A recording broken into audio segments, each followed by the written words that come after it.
life fades, the vision dims. All that remains are memories. I remember a time of good movies, high ratings, this wasted land. But most of all, I remember the bloody, dreadful shite movies. The man we called Chris. To understand who he was, we have to go back to the other time. When the world had video stores like Blockbusters and no Netflix. Gone now, swept away. For reasons long forgotten, loads of streaming services went to war and touched off a blaze which engulfed the film industry. Without good movies, they were nothing. They built a house of straw. The thundering film industry sputtered and stopped. Their leaders talked and talked and talked, but nothing could stem the avalanche. Movies got worse, actors went on strike. A whirlwind of remakes, a firestorm of sequels. Men began to watch any old shit. In the cinemas, it was a bland kind of nightmare. Only those mad enough to watch rubbish, brutal enough to get to the end of Murder Mystery 2 would survive. The Karens took over the IMDb, ready to wage war in the reviews. And in this maelstrom of toxic fandom, ordinary men were battered and smashed. Men like Chris, the bad movie fan Chris. In the roar of a DVD player, he lost his taste in movies and became a shell of a man. A burnout, desolate man. A man haunted by the demons of Neil Breen movies. A man who wandered the streaming services. And it was here, in this blighted place, that he learned to love bad movies.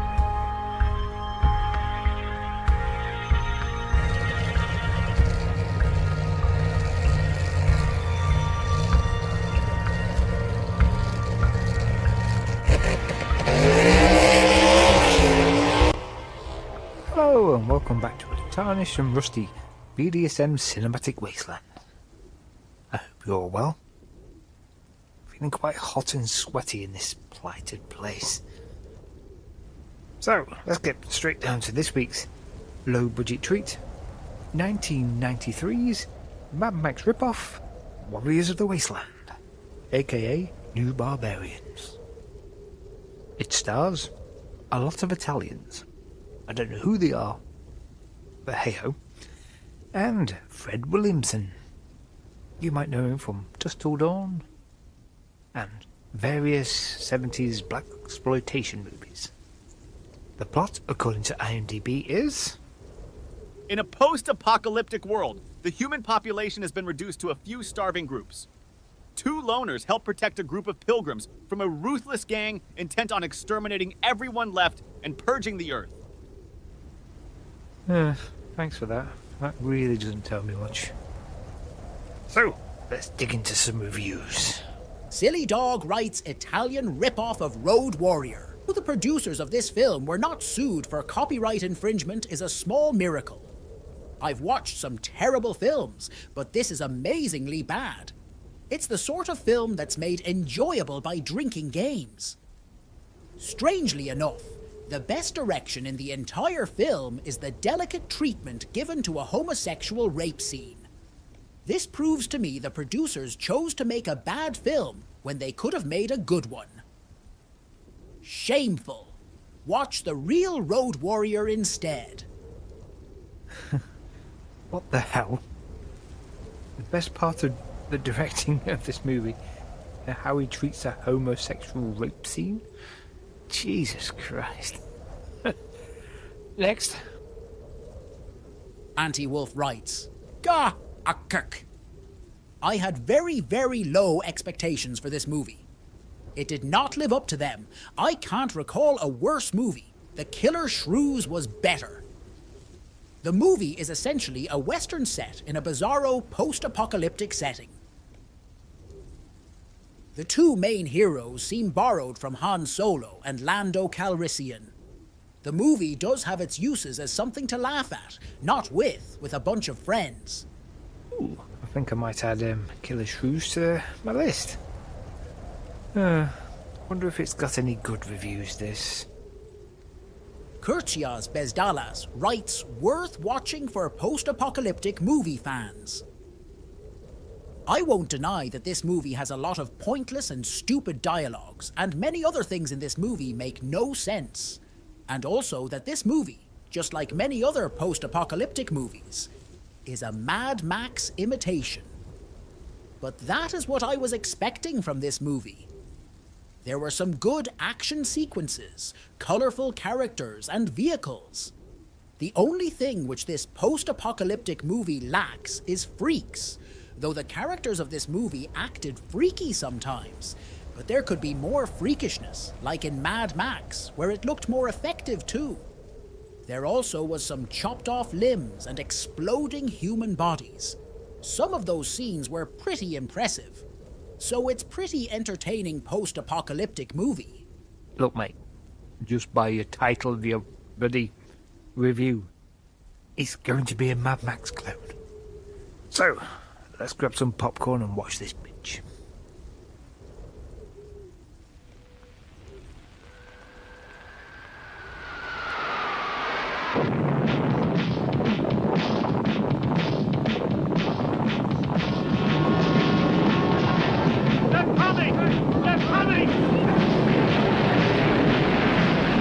But only we, the Templars, are the ministers of revenge!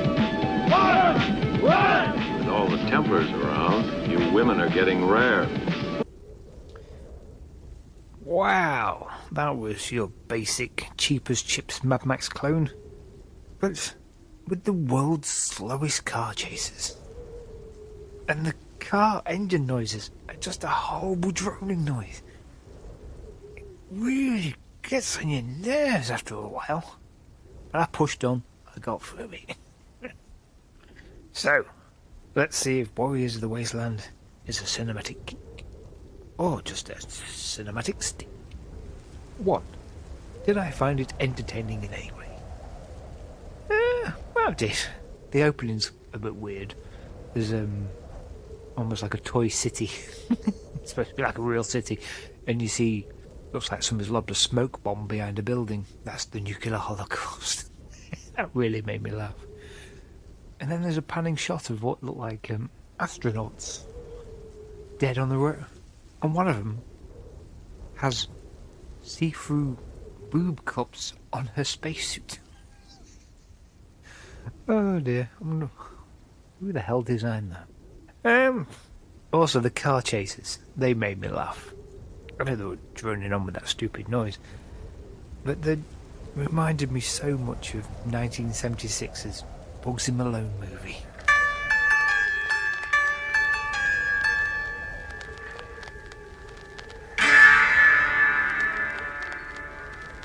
And also, what really made me laugh, they recreated some of the scenes from Mad Max. There's the oil refinery and all the baddies are circling the place.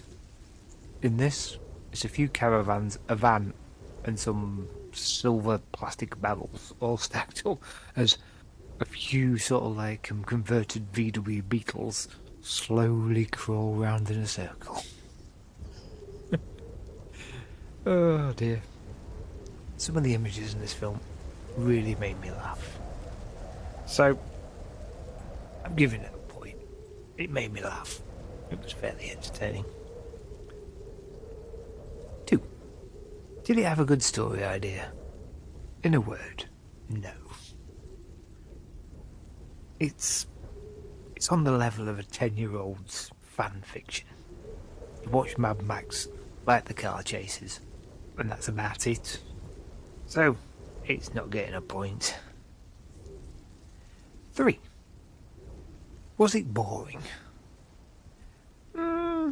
Surprisingly, no. But it did have its lulls. I watched it all in one sitting, so that's a plus. I'm giving it a pity point. 4. Will I ever watch it again? Nah, it's not that entertaining. It's alright. I've seen it, found it quite amusing, but it's nothing you ever come back to. So, it doesn't get a point. 5. Would I recommend anybody else to watch it?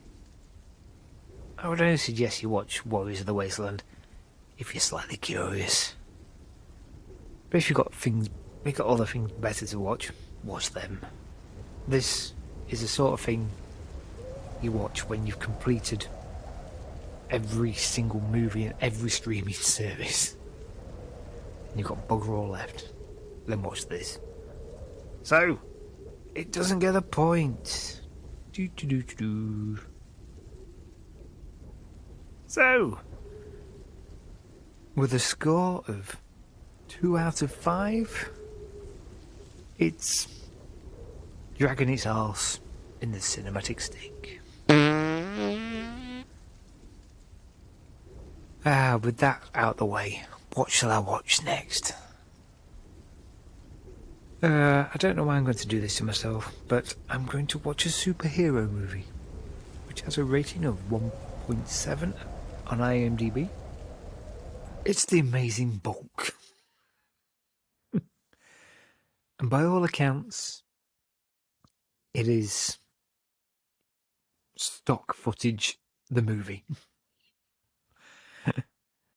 Apparently the director got tons of stock footage and then filmed himself and everybody in front of a green screen with some really, really ropey CGI. The story is supposed to be pretty shit, but it's basically an Incredible Hulk-ish ripoff and police procedural. By all accounts. God, I think I've really reached the bottom now. The bowels of IMDb. So, I'll see you next time. If you would like to help Chris on his journey through cinematic pain and pleasure, then you could join our new Facebook group, facebook.com/groups/badflix. That's BADFLCX, Badflix. And you can contact Chris by email bdsmpodmovie@gmail.com. For movie recommendations, feedback, or just to say hi, please don't forget to rate, subscribe, and all that jazz. Free bagels.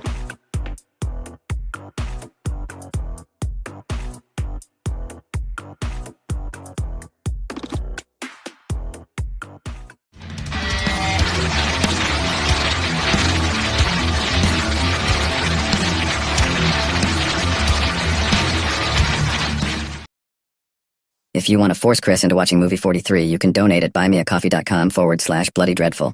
That's buymeacoffee.com